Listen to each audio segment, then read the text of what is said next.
Hala, fake builder. Sino po builder nyo? Para maiwasan. Daming kilalang builders, bakit doon ka nagpagawa? Grabe, bara-bara mga ginawa ng builder mo dyan. Ito yung mga comments sa atin ng mga subscriber natin at sa mga nakapanood ng video natin. So ito lang opinion ko. Paano nga ba makahanap ng mahusay na builder? Kumusta mga kabiyahe? Nandito tayo ngayon, kasama natin si Esteban. At magbibigay lang tayo ng mga update kung ano na ba ang mga nangyari o ang mga naging nanganak na issue. So okay, simulan na natin. So noong nakaraang linggo, pumunta kami sa Manila. Tapos nung pauwi na kami, umulan. Tapos syempre gumamit ako ng wiper, 'di ba? So yan, kapag medyo pumipitik na pala yung wiper, malapit na magka-issue 'yon. So nangyari, tinatry ko ng on yung wiper. Wala, hindi na siya gumana. So pinagawa ko dun sa may Bacoor. Pinalitan nila ng linkage ba yun tawag? Dito sa loob. So binaklas nila to. Ayan, tinatanggal na yun. So okay na siya. Pinalitan yung linkage na maliit.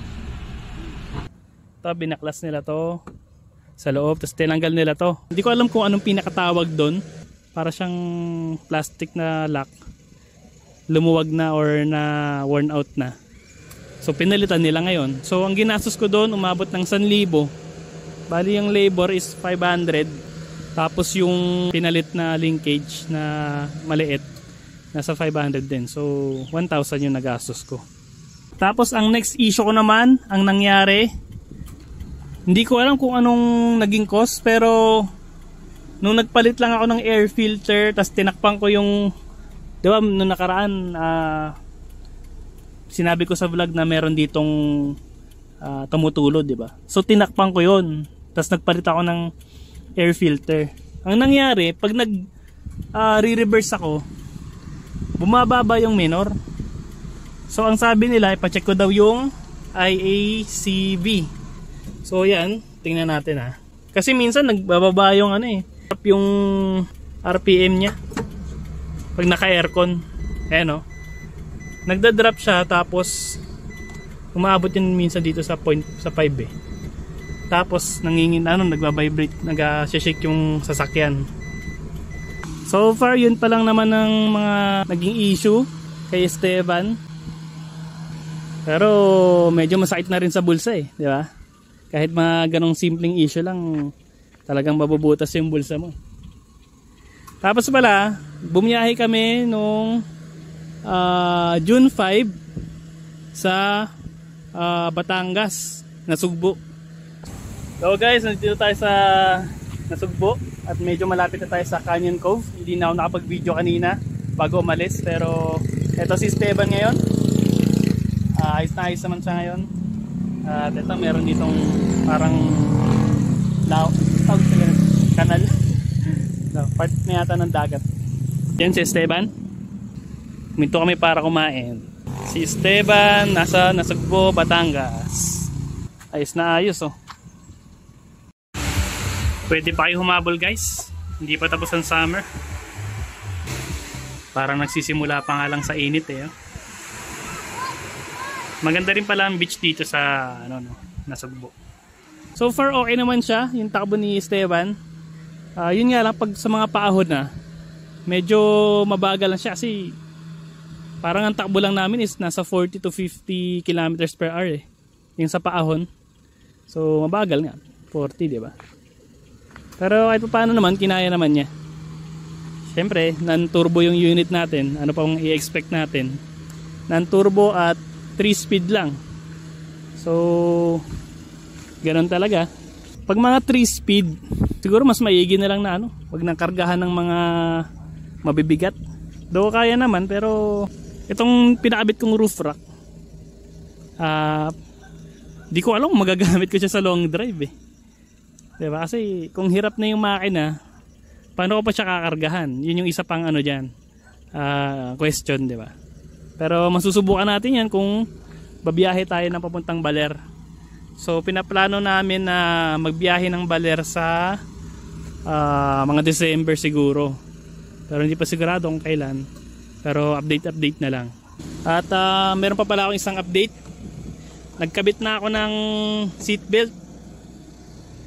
Ayan. So nakabit ko na rin yung car seat pambata. Ayan. So paano ko siya kinabit? Tinignan ko lang yung dito sa harap kung paano ikabit sa harap na upuan sa may driver side. Nabili ko lang sa Shopee yung seatbelt. Ang maganda doon sa nabilang ko na pangalawa, meron na siyang kasamang ganito. Ano ba tawag dito? Bolt? Screw? Basta yan. So ayan, mahalaga na nakakabit na tayo ng car seat para sa aming bulinggit. So ito, quick update bago tayo pag-usapan yung mga tungkol sa builder. Ito ulit, quick update lang. Unang update kay Esteban, nagkabit tayo ng seatbelt para sa car seat. Ayan. Tapos yung pangalawang issue na nangyari sa kanya, bumababa yung menor kapag nakabukas ang aircon. So ang ginawa ko dun bago nangyari yun,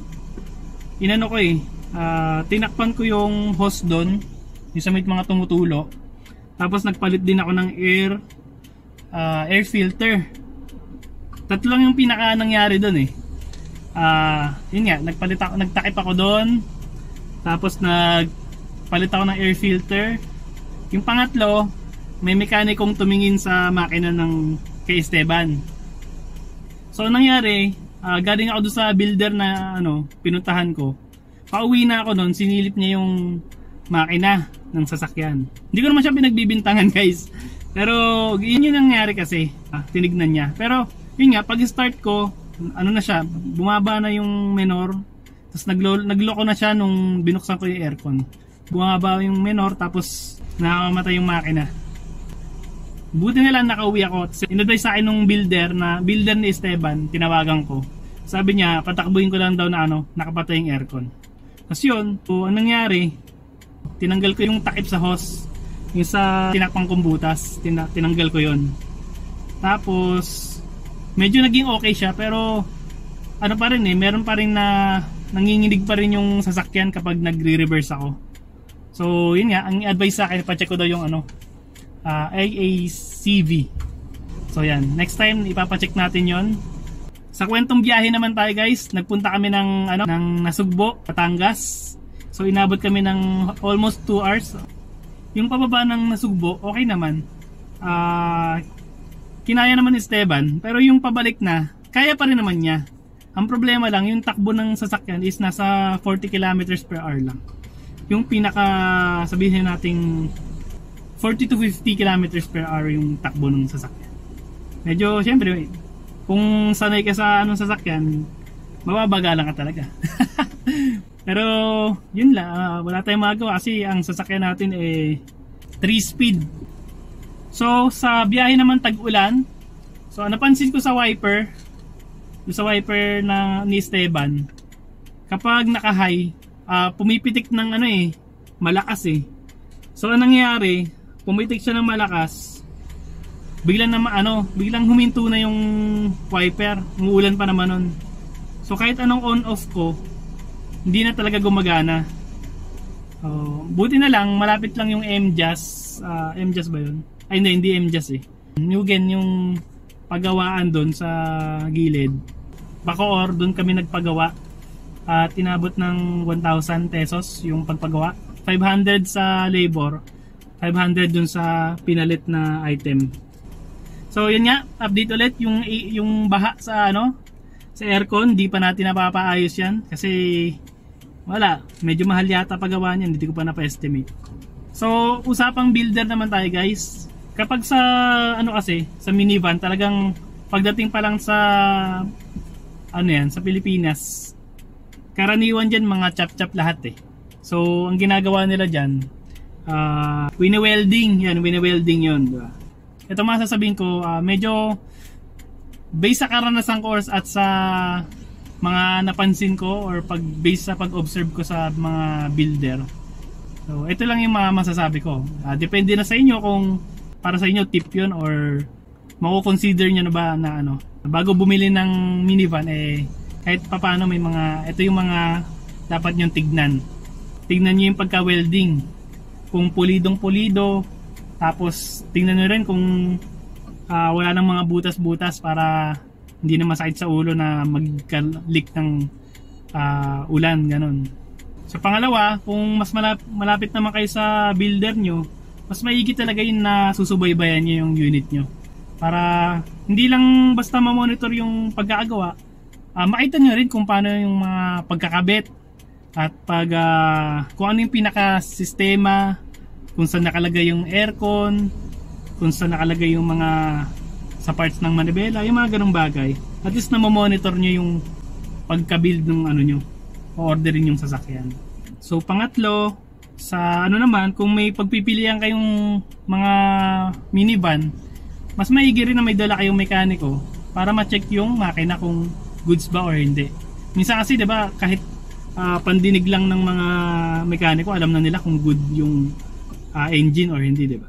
So pang-apat, ang masasabi ko, kung pipili kayo ng non-turbo or turbo, pag-isipan niyo mabuti. At depende naman sa paggamit niyo 'yan eh. Kung madalas kayo sa highways or sa mga expressway, mga ganyan, para sa akin siguro kuha kayong turbo. Dahil itong katulad ni Esteban, automatic siya, 3-speed nga lang. Pag matakbong 60 or pataas na, taas na ng RPM eh. So yun lang masasabi ko kapag sa comparison ng non-turbo sa turbo. Depende pa yun kung 4x2 o 4x4. Yan, hindi ko rin sigurado dyan kung ano yung mga pros and cons nyan. Kasi yung non-turbo, itong sa akin 4x2, halos yung 60 km per hour, umaabot siya na ng ano eh, mga 3,500 or 4,000 RPM. Kapag medyo bumibilis pa, mas tataas pa yung RPM, di ba? Doon ako nag-search sa ChatGPT. So ang sabi doon, nagbibigay pa rin yung turbo talaga, nagbibigay siya ng parang support din talaga doon sa engine. Hindi mataas yung RPM kapag naka-turbo. Hindi ako expert, paalala lang po. Ito lang yung mga na-research ko at binasa ko lang doon sa mga sinagot ni ChatGPT. Hindi ko alam kung accurate ba yung mga sagot niya. Pero kahit paano, nagkaroon tayo ng idea na normal lang pala na mataas yung RPM. Kasi yun nga, 3-speed lang yung unit natin. So yan, kung pipili kayo ng unit, pag-isipan nyo kung non-turbo or turbo. Kasi ang katulad itong si Esteban, pang city driving talaga siya. Pwede rin kayo mag-chat GPT. Tanong din kayo doon ng mga about sa minivan or about sa automatic, sa manual, yung mga ganong bagay. Saka nga pala parang base dun sa kay chat GPT, mas okay pala yung 5-speed na manual. Kasi doon sobrang kontrolado mo yung mga gear. Yun nga lang, sabi nga dyan kailangan may skills kasi siyempre yun nga, kakambyo-kambyo ka pa, titimplahin mo pa. So tayo mga Pinoy, sanay naman tayo sa manual. Kung trip mo mag-manual, mas okay daw, sabi. Panlima, kung may pipiliin kayong builder, isingit nyo na agad kung tuwing kailan yung update nila or kung ano yung timeline nila sa pag-build ng unit. Kasi hindi tulad sa akin, wala silang update eh. Nagre-request sana ako ng sir, update naman kayo every week about sa unit kung ano nang progress. Hanggang di ako nagme-message, wala silang message, wala silang update. Yun nga, hindi sila masyadong open kung may unit ba talaga ako, kung ano nang progress ng unit ko.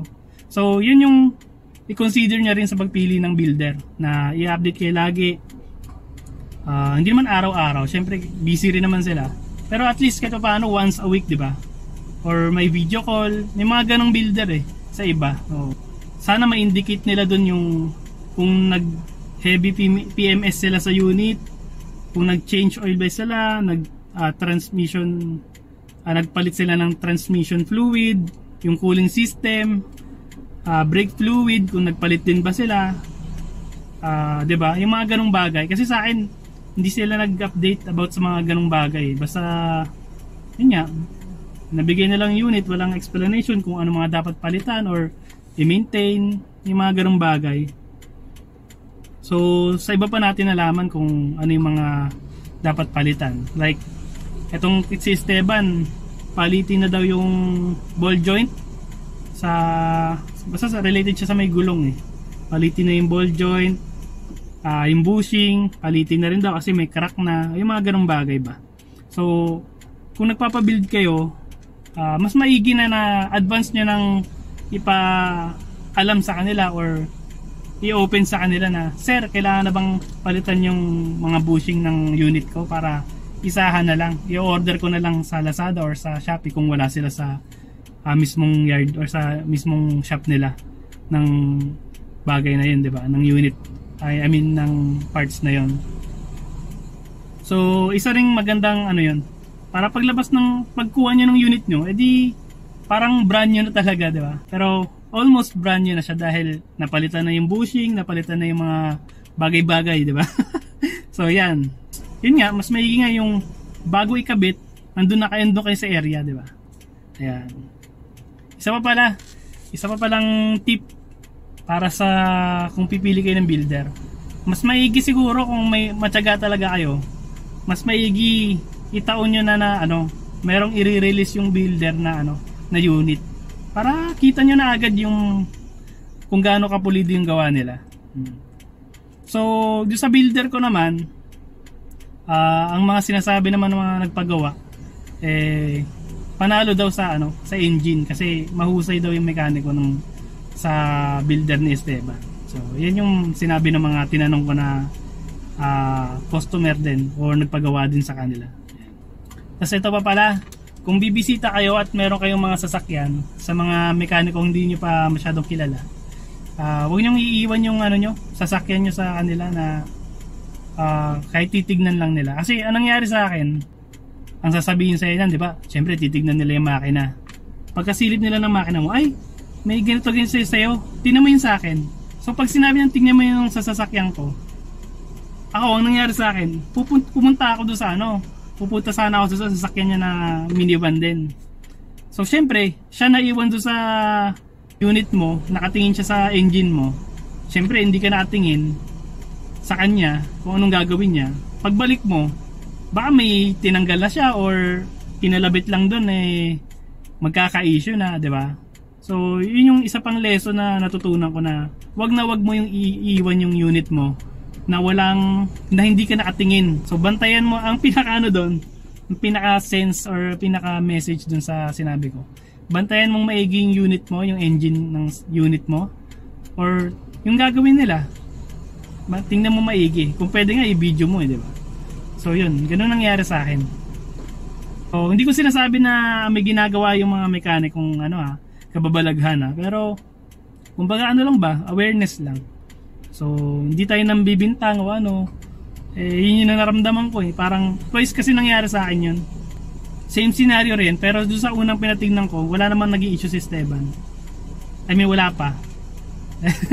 So yun, hindi natin alam, di ba, yung mga ginagawa nila.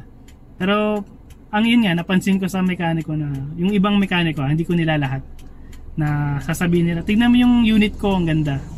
Siyempre hindi ka na nakatingin. Pag talikod mong ganun, baka may bunitunting na sila dyan or hinugot, hindi natin alam, di ba? Hindi naman masamang mag-isip ng ganito para lang di ba, magprotektahan natin yung mga sasakyan natin. Pero kung nagtitiwala naman kayo sa mekaniko nyo, okay lang, hayaan mo. Minsan nga iniiwan nila yung unit nila mismo isang linggo para matapos lang unit. Speaking of mekaniko, si Cars Style TV, yan, bisitahin nyo yung Facebook and YouTube channel niya. Marami kayong matututunan doon. Sa mga YouTube videos niya, anday siyang tutorials doon. Hindi siya madamo sa information. So guys, yun lang siguro yung update natin kay Esteban ngayon. Kapag may maisip pa ako, baka may nakaligtaan ako, sa next video na lang siguro ulit. At maraming salamat mga kabiyahe. Ingat lagi. Bye!